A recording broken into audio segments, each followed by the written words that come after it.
사람이 더 많이 받게 되어지고 더 교회 커져가지고 위세 떠는 것이 제 삶의 목표가 아니고 목회의 목표가 아닙니다. 저의 목회의 목표는 성도가 잘 되는 것입니다.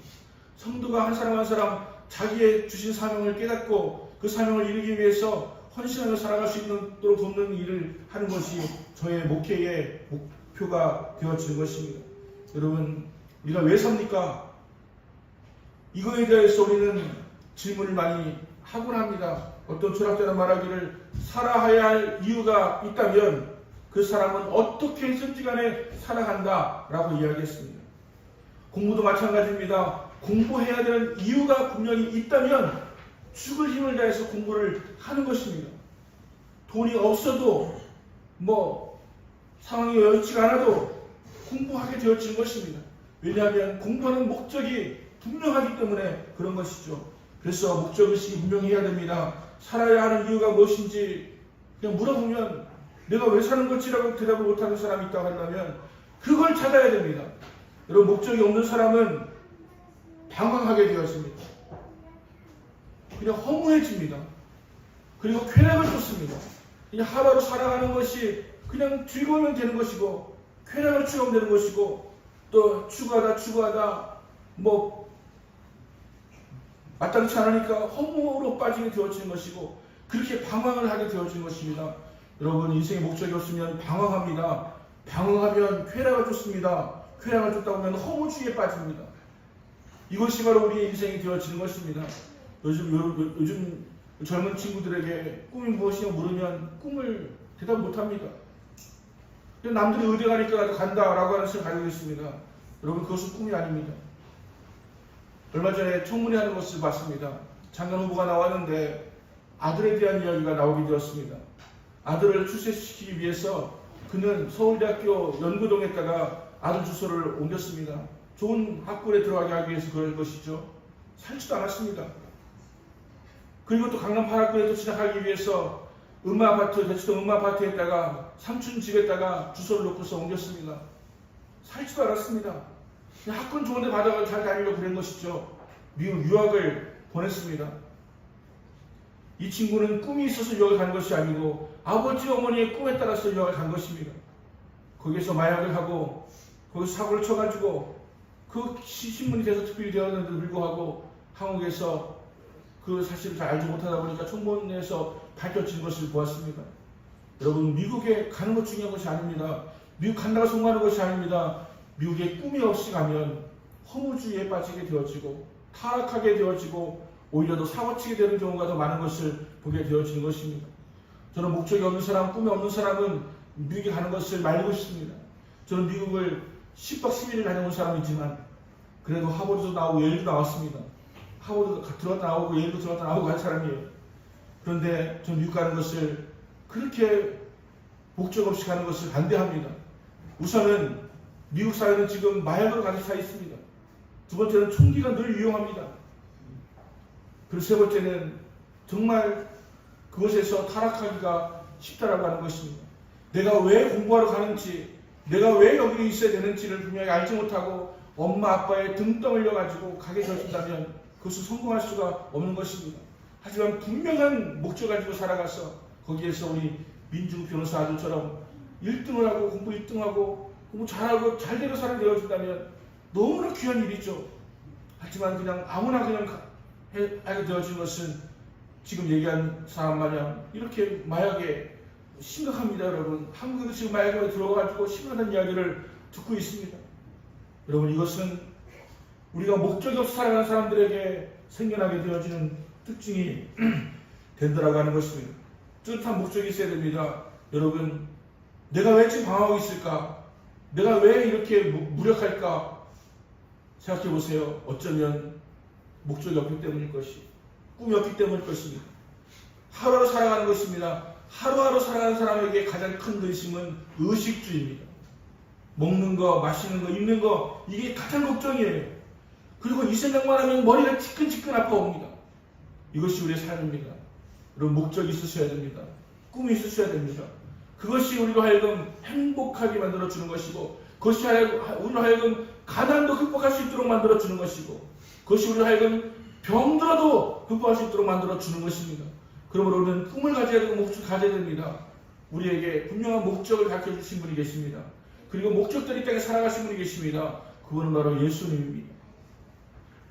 오늘 찬양할 때 찬양 가사를 잘 고씹어 들으려고 들었지만 잘 제대로 못 들을 수도 있습니다. 그런데 저는 그냥 그게 막 꽂히더라고요. 예수.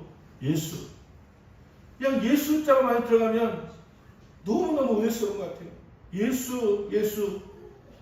그래서 우리에게 가장 소중한 가치가 무엇이냐라고 묻는다면 예수인 것이죠. 예수님께서 오늘 말씀하십니다. 도적이 온 것은 도둑질하고 죽이고 멸망시키려는 것뿐이요. 내가 온 것은 양으로 생명을 얻게 하고 더 풍성히 얻게 하려는 것이다. 예수님 오신 목적이 무엇입니까? 그분은 우리에게 생명을 주시고 또 풍성한 삶을 살게 하시려고 하는 것이 그분의 목적이었다라고 말씀하시고, 그분은 그 목적을 늘 기억하시고 그 목적대로 살아가신 것을 우리가 알고 있는 것입니다. 여러분, 예수님께서는 그 삶의 이유와 목적에 대해서 분명하게 말씀하시고 계십니다. 나는 잃어버린 자를 찾아서 구원하기 위해서 이 땅에 왔다라고도 말씀하십니다. 이것이야말로 예수님께서 왜 수많은 사람들의 박수갈채 속에서도 흔들리지 아니하고, 왜 수많은 사람들의 그 핍박과 박해 속에서도 흔들리지 아니하면서 그가 살아남을 수 있었는지를 우리에게 말씀해 주고 있는 것입니다. 여러분의 목적이 무엇입니까? 여러분의 꿈이 무엇입니까? 여러분의 꿈이 있는지 없는지 알고 싶다면, 여러분 혹시 내가 매일 삶의 걱정이 먹고 마시는 것만 있다고 한다면 여러분 꿈이 없는 것입니다.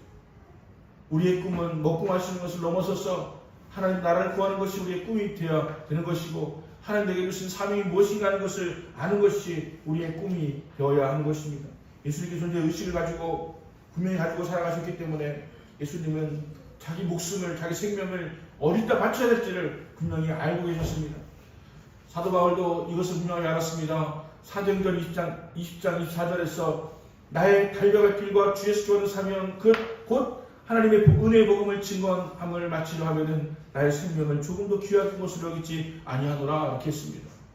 사도 목적이 분명했습니다. 죽는 것을 두려워하지 않을 수가 있었던 것입니다. 죽는 것을 두려워하지 아니하는 자를 누가 막아낼 수가 있겠습니까? 분명한 목적과 이유와 삶의 방향을 가지고 살았다라고 하는 것입니다. 오늘날 교회가 방향을 잃었습니다. 어제는 제 아들에게 연락이 왔습니다. 아버지, 내가 하나님의 은혜가 감사해가지고 어디 교회를 잘 들어가서 기도하려고 갔더니 문이 다 잠겨 있어가지고 들어갈 수가 없었어요 라고 이야기하더라고요. 그래서 얼른 제가 우리 교회 문을 열어놓고서는 대답을 했습니다. 요즘에 참 그것이 문제다.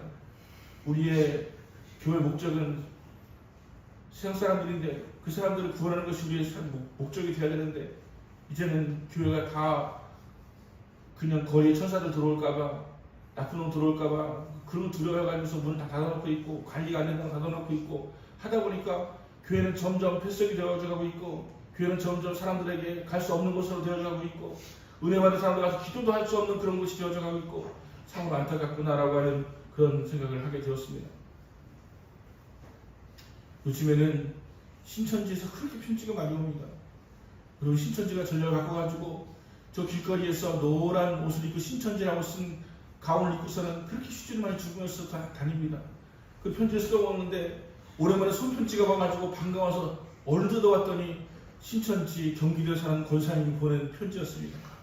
얼마나 장문의 길을 가지고 썼는지, 이런 손편지가 복사한 편지가 아니고 인쇄한 편지가 아니고 손으로 쓴 두 장 빡빡하게 쓴, 앞뒤로 빡빡하게 쓴 편지가 그냥 저는 앞뒤로 빡빡하게 쓴 것만 아니라 읽어보지는 않았어요. 그냥 뭐 무슨 성경을 사랑하는 목사님 하면서 성경 구절 써있길래 읽어보지는 않았지만 그 성의를 알겠더라고요.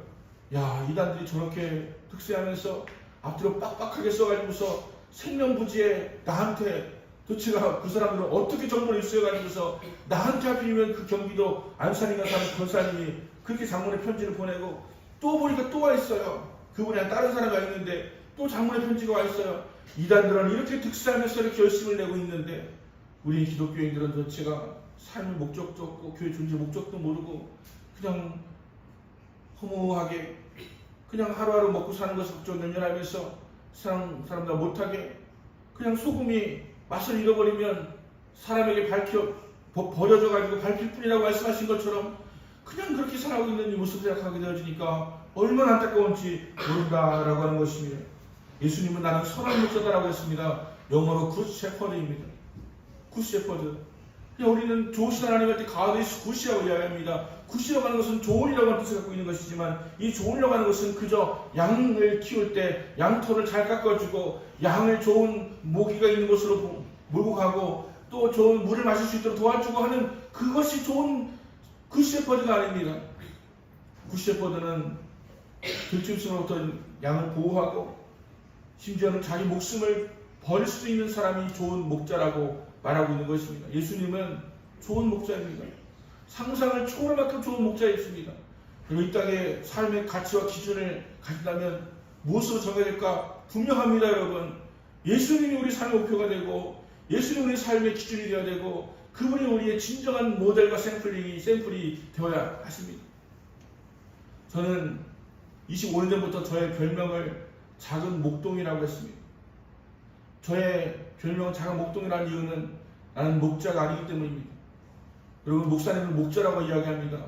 그래서 목양한다고 이야기합니다. 여러분, 목사님은 목자가 아닙니다. 진정한 목자는 예수님이시죠. 우리 찬양을 고백하자 주는 나의 목자라고. 여러분, 목자는 예수님이십니다.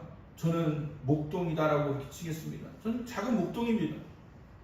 저는 예수님께서 목자가 되시지만 저에게 섹터로 바꿔주신 양들이 있을 때 그들 돌봐주는 목동과 같은 그런 저의 칼럼 이름은 작은 목동 칼럼이죠. 저는 필명 얻는 작은 목동이었습니다. 예수님이 여러분의 목자가 되십니다.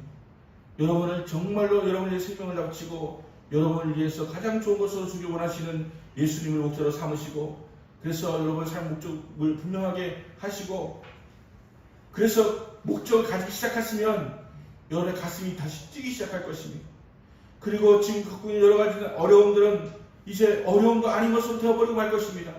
왜냐하면 우리의 목적이 있는 한 우리는 그 어떤 역경도 고난도 이겨낼 수 있는 놀라운 힘이 우리에게 임한 것을 보게 되어지기 때문인 것입니다.